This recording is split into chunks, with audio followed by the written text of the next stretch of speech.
Good morning, my YouTube friends and family. Hope everyone's doing well. So, I've been struggling with a couple application issues. Couple things. Since I started making these videos, apparently when I use the camera to record stuff, it creates a file. When I use the screen recorder program, it creates a file. And then when I upload it to the video editor, it creates a file. And so then when I upload it into YouTube, it creates yet another file. So a 15-minute video might have an hour's worth of video stored on my phone. I wasn't aware of this. And I have a pretty big SD card in my phone, and I filled it up.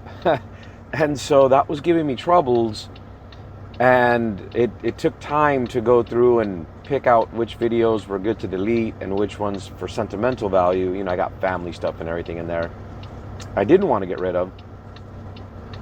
And so on top of that, the screen recorder application became a little glitchy. It sometimes at the end of recording, it didn't record anything.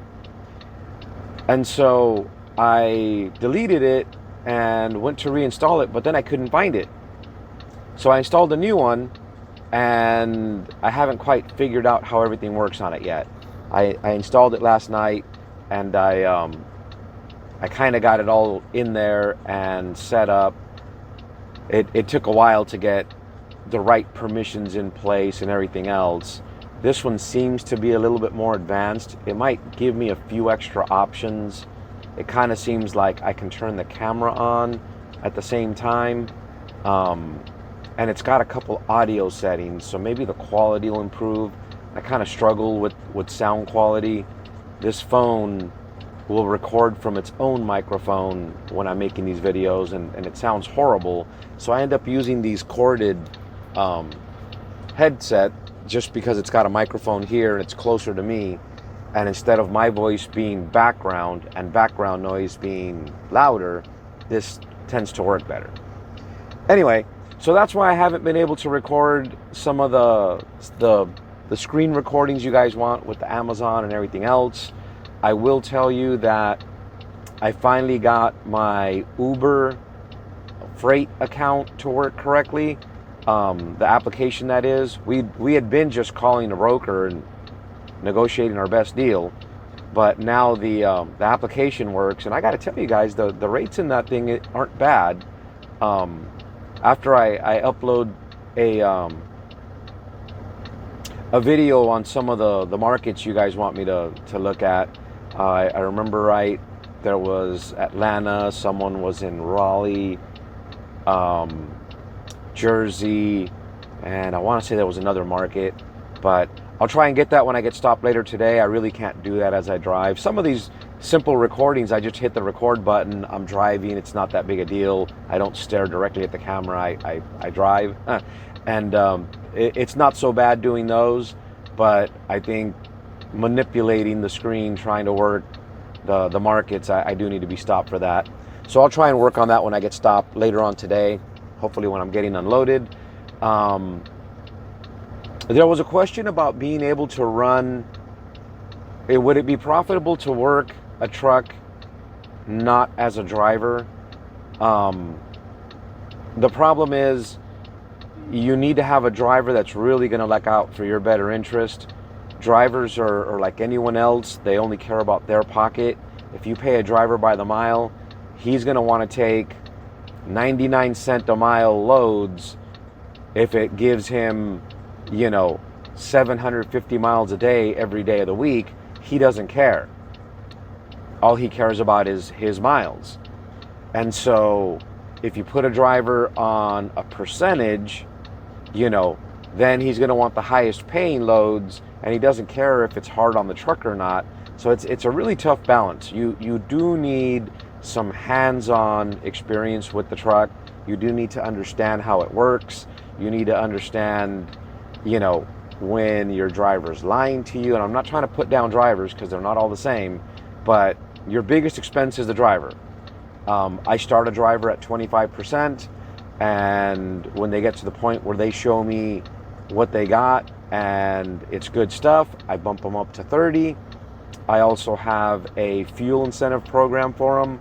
Basically, the driver that renders me the lowest cost per billed mile gets an extra bonus every month, and I give it to them in the form of cash. It's out of my pocket. You know, I get taxed for it, and it's a couple C notes. I give it to them in cash, and so it sounds goofy, but that's so that the driver has it in their pocket.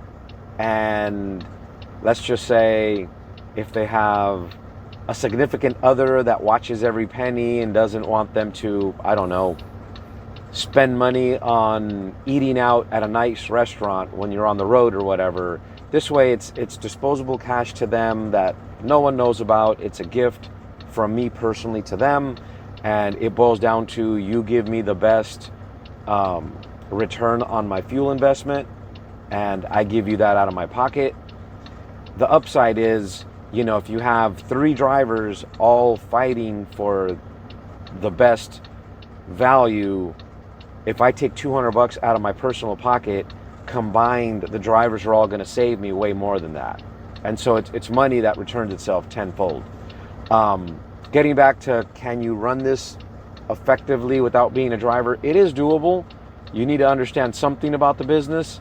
But if you don't understand the trucks, its mechanics, how it works, how drivers work, it's going to be tough, and it's going to be very difficult to do with just one truck. You need probably 3 to 5 trucks before there's enough profit there where you don't have to be in the truck and you can expect a paycheck from them.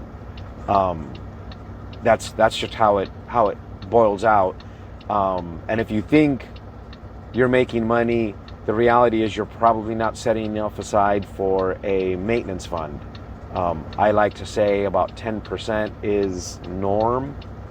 If you have more trucks, 10% works. If you have one truck, it may not be enough. If you get hit with like a major repair, transmission failure, engine in frame, something like that, you know, an engine in frame it's steep. You know, we can do it in-house relatively cheap, but if you go to a dealer and get a premium in frame, it's like 20 grand. And so do you have 20 grand sitting in the bank in case that happens? Most people don't.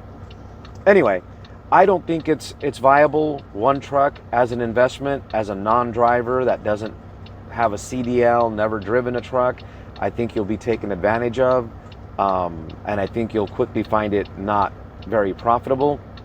I think for these things to be profitable, you need multiples if you don't plan on ever driving. But I still think you need that working knowledge. How does the truck run? How does it function? You know, what's the difference between an air regulator and an air dryer? You know, do you know that? And do you know what each one should cost? Obviously, doing repairs over the road are way more expensive than doing repairs at the shop, but at what point are you spending your money correctly? Do you actually know what you need to do? I can do some stuff myself, but typically when I'm home, I spend time with the family and I don't really work on the truck, so I pay to have it done. You know, everyone's got their own way of running it. Everyone's gonna be their own boss and figure it out for themselves, but I think it may be tough to make money as a single truck owner, not driver. You'd have to pay your driver very poorly for there to be a significant profit there.